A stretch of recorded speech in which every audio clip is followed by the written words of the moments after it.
Welcome to our channel. Today we how to register with E-Trade for retirement investing, detailed guide step by step clearly. Visit the E-Trade website. Click on the Open an Account button on the home page. Choose the Individual Retirement Account (IRA) option from the list. Select the type of IRA you want to open, such as a traditional or Roth IRA. Click on the Get Started button to begin the registration process. Fill in your personal information, including your name, address, and date of birth. Provide your Social Security number for identification purposes. Enter your employment information, including your employer's name and your job title. Indicate your annual income and net worth in the required fields. Create a username and password for your E-Trade account.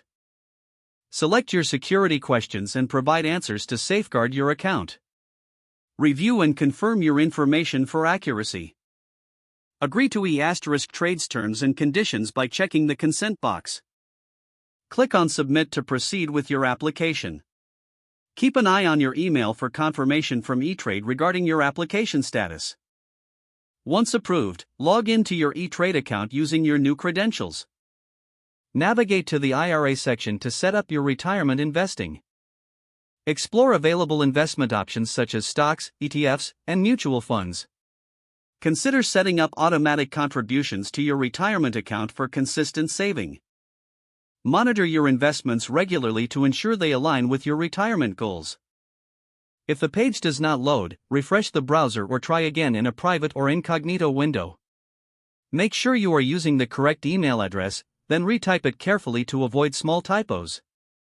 If your password is not accepted, use the reset option and create a new strong password you can remember. Check your spam folder for verification or security emails, then complete any requested confirmation steps. Enable two-factor authentication if available to improve account security and reduce unauthorized access risk. After signing in, review your profile details so your contact information and settings are accurate and current. If you see an error message, note it down and try again after restarting your device and internet connection. Log out when you finish, especially on shared devices, to keep your account and payment information secure. Don't forget to like this video and subscribe to our channel for more step-by-step tech guides.